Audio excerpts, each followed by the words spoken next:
今天的社会上有很多不公平的事，不公平的事呢会使人愤怒，甚至有人认为有道德感的人都应该对不公平的事愤怒。但我觉得什么是不公平，这个定义或者是界定似乎已经被混淆了。是真正的不公平呢，还只是人感觉的不公平？圣经中的约瑟的故事呢，就是开始于不公平的事，那是上帝的手所做的。所以今天呢，我们就来谈谈这个话题。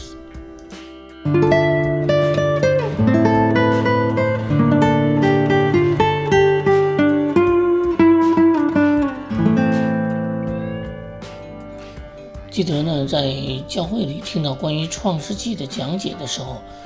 都会强调约瑟的无辜，就是他无辜的被恨，无辜的被卖，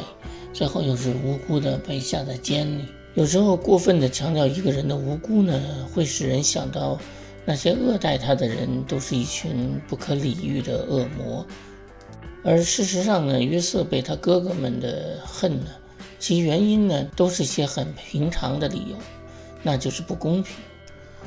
那位父亲呢，待这些儿子并非是一视同仁，他只爱约瑟，而忽略其他的儿子，所以有什么好东西呢，都优先的给约瑟，这就是不公平。但如果给你一个选择，你是选择自己是约瑟，还是选择是他的哥哥呢？我想认识上帝的人还是会选择约瑟，因为他是被上帝祝福的，因为那福气是远高过自己努力所能达到的。虽然那也是不公平，但人会因为自己处在不公平中的有利位置而得到满足。我想这也是人的本性。因为人呢，有时候很在乎别人所得到的，可以接纳别人得到的比自己少，但不愿意接纳别人得到的比自己多。如果人呢是因为自己的勤劳而做出的成就，人们会羡慕并且夸奖，少有人会嫉妒。但如果人呢得到的好像只是来自运气，而非来自自己的付出，那就是遭人嫉妒的原因了。创世纪中呢，亚伯拉罕的独生子以撒呢，经历了上帝的祝福，他也同样经历了别人的嫉妒，也是因为那祝福呢，超越了人努力所能成就的。创世纪的26章12到14节这样说：以撒在那地里耕种，那一年有100倍的收成，是耶和华赐福给他，他就昌大，日增月盛，成了大富户。他的羊群牛群又有许多仆人，非利士人就嫉妒他。上帝赐给人的呢，很多时候只是时机，在人看就是所谓的运气。尤其是当人不认识上帝的时候，任何上帝有意的赐给某人的祝福就会被解读为不公平的运气。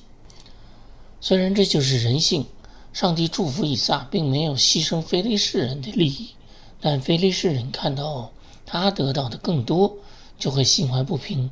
因为这就是他们所在乎的。圣经呢讲述耶稣是个完美的人，但他一样有仇恨他的人。最让那些人愤怒的不是他做的事，而是他宣告他是谁。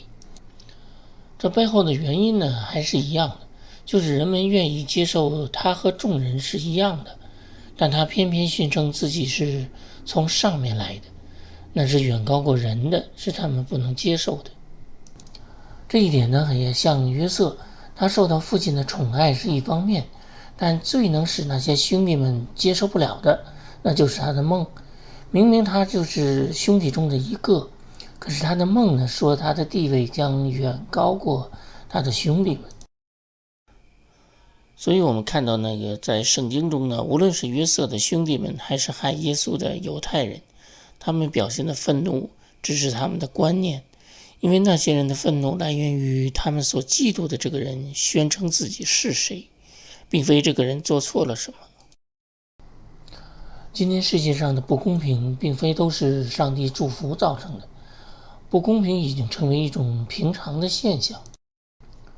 比如呢，人们为了多挣钱，很多人在学生时代呢就拼学习，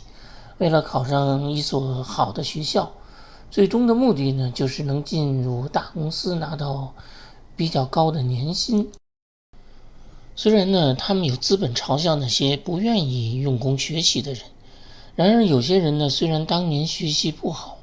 但最终呢，在社会上做生意赚钱，甚至比那些在公司里拿工资的挣的还要多。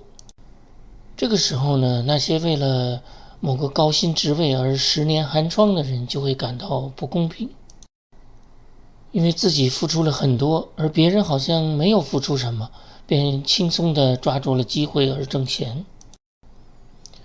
所以也听到人们议论某人不应该挣那么多的钱，或者说他怎么可以开那么好的车子。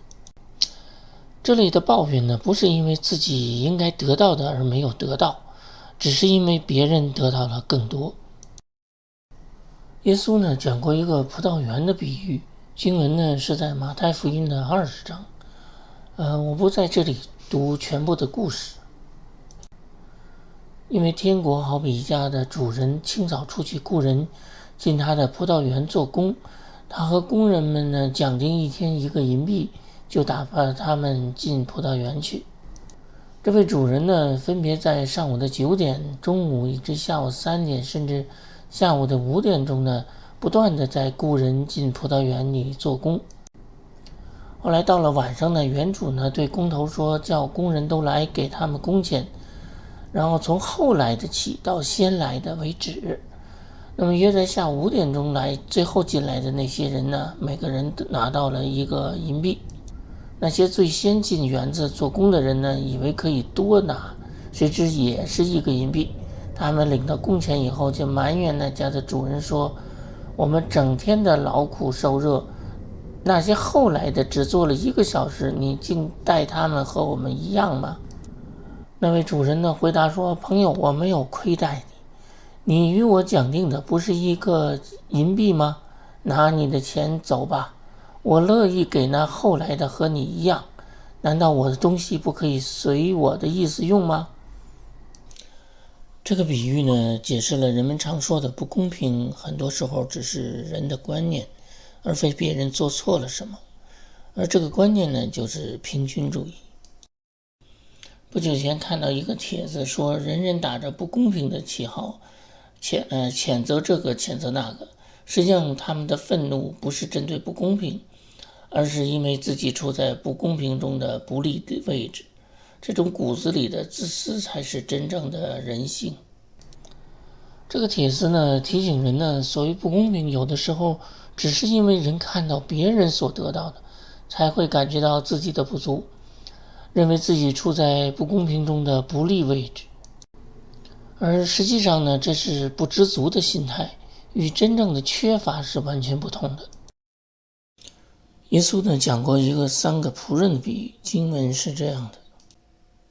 天国呢，又好比一个人要出外旅行，就叫自己的奴仆们把他所拥有的交托给他们，他按每个人自己的能力，一个给了5000两银子，一个给了2000两，一个给了1000两，然后就外出旅行了。从这个故事中，我们看到圣经并不主张平均主义。这位主人呢，是按照每个仆人的才干，赐给他们不同数额的钱财去管理，而非大家都一样。这个比喻呢，结束呢，更是体现出上帝的意思，就是第25节所总结的。